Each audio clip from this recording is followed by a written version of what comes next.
Sir, আজকে দেখছি আপনার ভীষণ মন খারাপ। চলুন একটা গল্প শোনাই। যখন আমার ভীষণ করে কষ্ট হয়, আমি তখন এই কথাগুলো নীরবে শুনি। ধরুন আপনার খুব অসুস্থ মনে হচ্ছে, কেমন জানি শূন্য শূন্য লাগছে, ক্লান্তি লাগছে। তখন আপনি একজন ডক্টরের শরণাপন্ন হইলেন। ডক্টর আপনাকে অনেকগুলো রিপোর্ট দিল। আপনি পরীক্ষাগুলো করে রিপোর্টগুলো ডক্টরের হাতে তুলে দিলেন। ডক্টর রিপোর্টটা হাতে নিয়ে আপনার মুখের দিকে তাকাচ্ছে, আবার রিপোর্টের দিকে তাকাচ্ছে। তখন আপনাকে জিজ্ঞাসা করলো, আপনার সাথে কেউ আসেনি? তখন আপনি বললেন, না, আমি একাই এসেছি। অনেক দিন ধরেই ক্লান্ত মনে হচ্ছে, কেমন জানি মনে হচ্ছে, আমি জানি না। তখন ডক্টর অনেকটা মলিন মুখে বললেন, হয়তো আপনাকে এই কথাটা বলা উচিত হবে না, কিন্তু তারপরও যেহেতু আপনার সাথে কেউ নেই, আপনাকেই বলতে চাই, আপনি আর 2 মাস বাঁচবেন। আপনার জীবনের সব ইচ্ছা আকাঙ্ক্ষা সবকিছু পূরণ করে নিন। যদি কোনো কিছু ইচ্ছা অপূরণীয় থাকে, আপনি পূরণ করে নিতে পারেন। এই 2টা মাস আপনি এই পৃথিবীকে দেখে নেন। আপনার যে রোগ ধরা পড়েছে, আমি সে রোগের নাম নিতে চাচ্ছি না, তবে ভেঙে পড়বেন না। মানুষ মাত্রই মরণশীল, আজ না হোক কাল ঠিকই চলে যেতে হবে। আপনাকে এজন্যই সতর্ক করে দিলাম, কারণ আমি এমন রোগী অনেক দেখেছি। ঠিক তখন আপনি স্তব্ধ হয়ে গিয়েছেন। আপনার এত ক্ষমতা, এত জোশ, এত টাকা, এত অর্থ সম্পদ কোথায় যাবে? কোথায় যাবে? যত বড়ই শক্তিশালী মানুষ হোক না কেন, মানুষ তো মরণশীল। আপনি রিপোর্টগুলো হাতে নিয়ে হসপিটাল থেকে বের হয়ে যাচ্ছেন। আপনার চোখে মুখে মলিন একটা ভাব। আপনি চারপাশটা খুব মনোমুগ্ধকর ভাবে তাকিয়ে আছেন, প্রকৃতি দেখছেন। কেমন জানি আপনার এই প্রকৃতি ছেড়ে যেতে মন চাচ্ছে না। আপনার ভীষণ কষ্ট হচ্ছে, দম বন্ধ হয়ে যাচ্ছে। আপনি বাসায় গেলেন। বাসায় যেতে অনেক দেরি হয়ে গেল।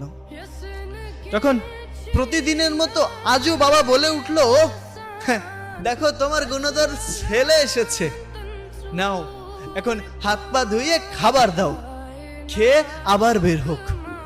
সারাদিন তো কোনো কাজকর্ম নেই, ঘুরবে ফিরবে আর বাবার ঘাড়ে বসে খাবে।" আপনি কথাগুলো শুনছেন, কিন্তু আজ আর কোনো প্রতিবাদ করলেন না। আজ শুধু নীরবে শুনে গেলেন কথাগুলো। ওপাশ থেকে মায়ের কণ্ঠ ভেসে আসলো, টেবিলে খাবার আছে, নিয়ে খেয়ে ঘুমিয়ে পড়।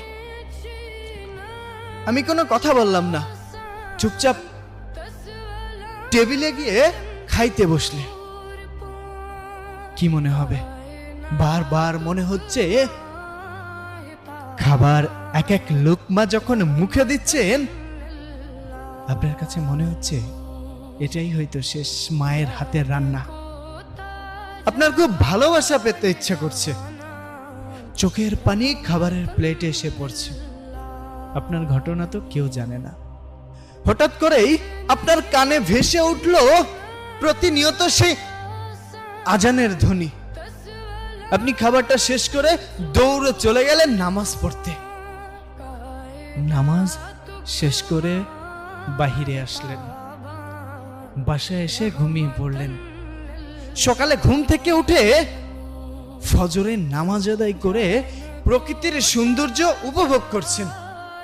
কত সুন্দর পাখির কিচিরমিচির, সূর্যটা কত সুন্দর লাল রক্তিম ধারণ করে আছে। সবকিছুর প্রেমে পড়ে গেলেন। আগে কখনো কোনোদিন এই প্রকৃতি ঠিক এমন করে আপনি দেখেননি। আপনার কাছে এমন করে মনেও হয়নি। এসব ভাবতে ভাবতে আপনি সামনের দিকে এগিয়ে যাচ্ছেন। হঠাৎ করেই আপনার সাথে সেই মানুষটির দেখা হলো, যেই মানুষটাকে আপনি একদম সহ্য করতে পারেন না।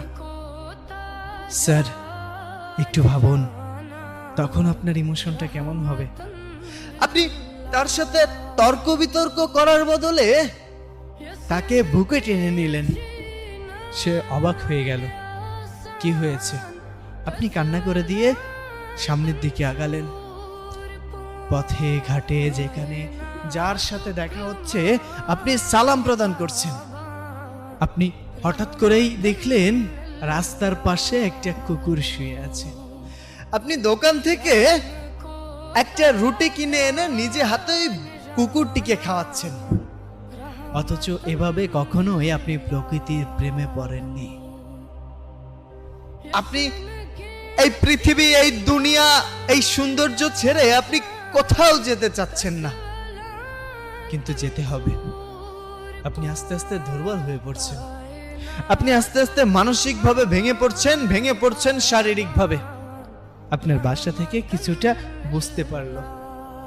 বৃদ্ধ বাবা আপনাকে ডেকে নিয়ে বলল, বাবা কি হয়েছে তোর?